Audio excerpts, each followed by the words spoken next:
അപ്പോൾ ഇന്ന് നിഫ്റ്റി 50-ൽ നമ്മുടെ ഗെയിം പ്ലാൻ എന്തായിരിക്കണം?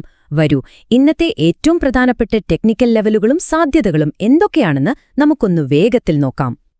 ശരി, ആദ്യം തന്നെ നമുക്ക് കാര്യത്തിലേക്ക് കടക്കാം. മാർക്കറ്റ് തുറന്നയുടൻ നമ്മളെല്ലാവരും ശ്രദ്ധിക്കേണ്ട ഏറ്റവും നിർണായകമായ ആ നമ്പറുകൾ, അവ ഏതൊക്കെയാണെന്ന് നോക്കാം. ഓക്കെ, ഈ ടേബിൾ ശരിക്കും ഇന്നത്തെ കളിയുടെ ഒരു മാപ്പ് പോലെയാണ്. നോക്കൂ, മുകളിലോട്ട് പോകുമ്പോൾ ഒരു ഭിത്തി പോലെ നിൽക്കുന്ന സോണാണ് 26,100-നും 26,200-നും ഇടയിൽ. അതാണ് റെസിസ്റ്റൻസ്. ഇനി താഴേക്ക് വന്നാലോ? അവിടെ നമുക്ക് രണ്ട് സേഫ്റ്റി നെറ്റുകളുണ്ട്. ആദ്യത്തേത്, ഏറ്റവും പ്രധാനം, 25,840. ഇതെന്തു വില കൊടുത്തും പിടിച്ചു നിർത്തേണ്ട ഒരു ലെവലാണ്. ഇനി അഥവാ അത് ബ്രേക്കായാൽ അടുത്ത സപ്പോർട്ട് വരുന്നത് 25,700-ലാണ്. മനസ്സിലായല്ലോ? ഇനി ഈ ഒരു നമ്പറിൽ നിങ്ങൾ ഇന്ന് ശരിക്കും ശ്രദ്ധിക്കണം. 25,840. ഇതാണ് മാർക്കറ്റിന്റെ ആദ്യത്തെ പ്രതിരോധ നിര, ആ ഒരു ലക്ഷ്മണരേഖ. ബുള്ളുകൾക്ക് ഇവിടെ പിടിച്ചു നിൽക്കാൻ പറ്റുമോ? അതാണ് ഇന്നത്തെ $1 മില്യൺ ചോദ്യം. അപ്പോൾ നമ്മൾ എന്തിനാണ് ഇത്രയധികം കെയർഫുൾ ആവുന്നത് എന്നല്ലേ നിങ്ങൾ ചിന്തിക്കുന്നത്? അതിന്റെ ഉത്തരം ഇന്നലത്തെ മാർക്കറ്റ് ക്ലോസിംഗിലാണ് ഇരിക്കുന്നത്. ഇന്നത്തെ കളിക്ക് ശരിക്കും സ്റ്റേജ് സെറ്റ് ചെയ്തത് ഇന്നലത്തെ ആക്ഷനാണ്. ഇന്നലെ, അതായത് ഡിസംബർ 8-ന് നിഫ്റ്റി ഏകദേശം 0.86% താഴേക്ക് വന്നു. ശരിയാണ്, അതൊരു കണക്കാണ്. പക്ഷെ ആ നമ്പറിനേക്കാൾ ഉപരി ആ ഇടിവിന്റെ പിന്നിലെ കഥയാണ് നമുക്ക് പ്രധാനം. ഇന്നലത്തെ ക്ലോസിംഗ് എന്തുകൊണ്ടാണ് ഒരു ബേറിഷ് സിഗ്നൽ ആയതെന്ന് നോക്കാം.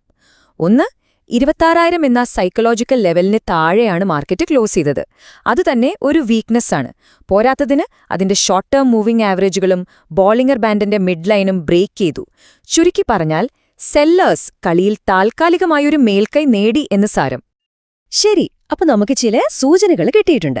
ഇനി മാർക്കറ്റിന്റെ എഞ്ചിൻ റൂമിലേക്കൊന്ന് നോക്കിയാലോ? ഈ ബെയറിഷ് സിഗ്നലുകൾക്ക് കൂടുതൽ ബലമുണ്ടോ എന്നറിയാൻ ടെക്നിക്കൽ ഇൻഡിക്കേറ്ററുകൾ എന്തു പറയുന്നു എന്ന് നമുക്ക് പരിശോധിക്കാം. ഇവിടെയാണ് കാര്യങ്ങൾ കുറച്ചുകൂടി ഗൗരവമാകുന്നത്. ട്രേഡർമാർ എപ്പോഴും നോക്കുന്ന MACD, സ്റ്റൊക്കാസ്റ്റിക് പോലുള്ള ഇൻഡിക്കേറ്ററുകളുണ്ടല്ലോ, അവയെല്ലാം ബലഹീനതയുടെ സിഗ്നലുകളാണ് കാണിക്കുന്നത്. അതായത് താഴേക്കുള്ള പ്രഷർ ഇനിയും കൂടാൻ സാധ്യതയുണ്ട് എന്നൊരു മുന്നറിയിപ്പ്. അപ്പോ ഡാറ്റ നമുക്ക് മുന്നിൽ രണ്ട് കാര്യങ്ങൾ തുറന്നുവയ്ക്കുന്നുണ്ട്.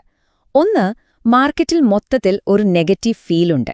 രണ്ട്, വോളാറ്റിലിറ്റി, അതായത് അസ്ഥിരത കൂടുന്നുണ്ട്. ഈ രണ്ടും കൂടി ചേരുമ്പോൾ എന്താ സംഭവിക്കുക? അതൊരു കോക്ടെയിൽ പോലെയാണ്. വളരെ സൂക്ഷിച്ച് ട്രേഡ് ചെയ്യണമെന്നതിന്റെ വ്യക്തമായ സൂചനയാണിത്. ഓക്കെ, അപ്പൊ ഇത്രയും കാര്യങ്ങൾ വെച്ച് നമ്മൾ എന്തു ചെയ്യും? നമുക്ക് ഇന്നത്തെ മാർക്കറ്റിനെ ഒരു ചെസ് ബോർഡ് പോലെ കാണാം. പ്രധാനമായും രണ്ട് വഴികളാണ് നിഫ്റ്റിയുടെ മുന്നിലുള്ളത്.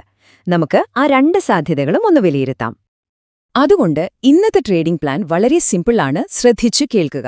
സാധ്യത 1, ബേറിഷ് കേസ്. 25,840 എന്ന ആ നിർണായക സപ്പോർട്ട് ബ്രേക്കായാൽ അടുത്ത സ്റ്റോപ്പ് 25,800 ആയിരിക്കാം. ഇനി സാധ്യത 2, ബുള്ളിഷ് കേസ്.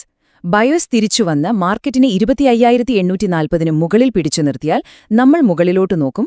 ടാർജറ്റ് 26,100, 26,200 സോണായിരിക്കും. ക്ലിയർ അല്ലേ? അപ്പോ ഇന്നത്തെ ദിവസത്തെ ഒറ്റവാക്കിൽ എങ്ങനെ ചുരുക്കാം? ഈ കാണുന്നതുപോലെ തന്നെ ഒരു വടംവലി. ശരിക്കും ഒരു ടഗ് ഓഫ് വാർ ആണ് നടക്കുന്നത്. ഒരു സൈഡില് 25,840 എന്ന ഫ്ലോർ ബുള്ളുകൾ വലിക്കുന്നു, മറു സൈഡിലെ 26,100 എന്ന സീലിംഗ് ബെയർസ് വലിക്കുന്നു. ഈ വടംവലിയിൽ ഇന്ന് ആര് ജയിക്കും? അതാണ് നമ്മൾ കാത്തിരുന്ന് കാണേണ്ടത്. അപ്പോ ഇതാണ് ഇന്നത്തെ ബിഗ് പിക്ചർ. പക്ഷേ ഈ വലിയ വടംവലിയിൽ ആർക്ക് മുൻതൂക്കം കിട്ടുമെന്ന് മനസ്സിലാക്കാൻ സഹായിക്കുന്ന ഒരു ചെറിയ കച്ചിത്തുരുമ്പ് കൂടിയുണ്ട്. അതാണ് ഇൻട്രാഡേ പിവറ്റ് ലെവലുകൾ. ഇന്നത്തെ ഈ പോരാട്ടത്തിന്റെ വിധി നിർണ്ണയിക്കാൻ പോകുന്ന ആ മിസ്സിംഗ് പീസ് ചിലപ്പോൾ അതായിരിക്കുമോ?